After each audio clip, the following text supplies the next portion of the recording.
MLA పదవికి రాజీనామా చేసిన తరువాత మొదటిసారి మీడియా ముందుకు వచ్చిన ఎమ్మెల్యే ఆర్కే ఏ పార్టీలో ఉంటాను అనేది కాలం నిర్ణయిస్తుంది. వైసీపీకి నేను ఎంత సేవ చేశానో నాకు తెలుసు. నేను సర్వస్వం పోగొట్టుకున్నాను. నేను వైఎస్ షర్మిల వెంట నడుస్తా. నేను వైఎస్ఆర్ కుటుంబానికి చెందిన వ్యక్తిని. షర్మిలమ్మ ఏ నిర్ణయం తీసుకున్నా ఆమె వెంట ఉంటాను. నేను షర్మిలను కలిశాను. షర్మిల ఏ నిర్ణయం తీసుకున్నా అప్పుడు నా నిర్ణయం ఉంటుంది. వైసీపీకి సిద్ధాంతాలు ఉండాలి. ఎంచుకున్న అభ్యర్థులను ఓడించాలి అంటే ఆ నియోజకవర్గ పరిధిలో అభివృద్ధి చేయాలి. మంగళగిరి ప్రజలు అభివృద్ధిని కోరుకుంటున్నారు. లేదు, ముందు షర్మిలమ్మ గారు చేరితే మాత్రం నేను షర్మిలమ్మ వెంటే నా పైన.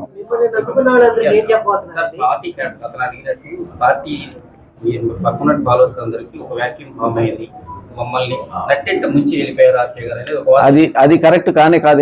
ఎందుకంటే అంటే నా దగ్గర ఉన్నటువంటి నా చుట్టూ ఉన్నటువంటి వాళ్ళందరికీ తెలుసు, మేము గత 2 సంవత్సరాలుగా మంగళగిరిలో ఏమేం పనులు చేస్తా ఉన్నాము, ఎన్ని ఇబ్బందులు పడుతున్నాము, ఎన్ని బాధలు పడతా ఉన్నాము, అయినా కూడా మాకు ఆర్థికంగా అండ దొరకలేదు అనేది ప్రతి ఒక్కరికి తెలిసినటువంటి మాట. అయితే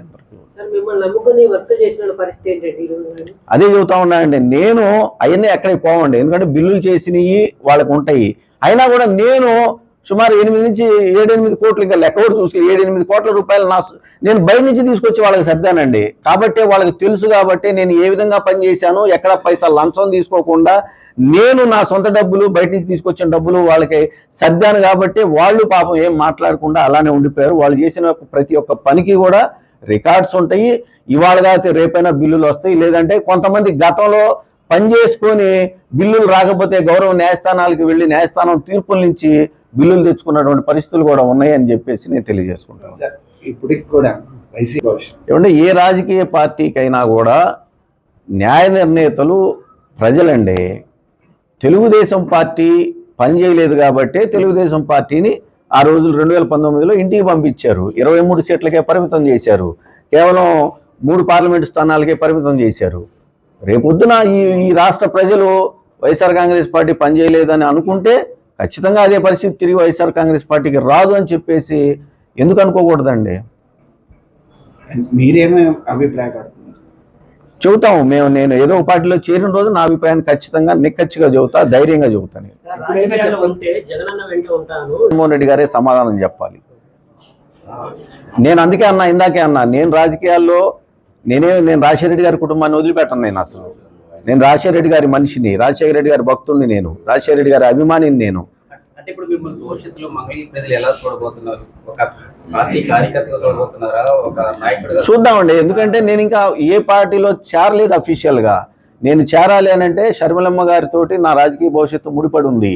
షర్మిలమ్మ గారు తీసుకునేటువంటి నిర్ణయానికి అనుగుణంగా నేను నిర్ణయాన్ని తీసుకుంటాను. కాబట్టి ఆ రోజున ఆ పార్టీ తీసుకునే నిర్ణయాలకి అనుగుణంగా నేను పనిచేయాల్సి వస్తుంది. కాబట్టి ఖచ్చితంగా నేను ఆ రోజున ఏ నిర్ణయం తీసుకుంటానో ఆ నిర్ణయానికే పనిచేస్తాను. ఇతర పార్టీల నుంచి వచ్చారండి, చాలామంది అడిగారు.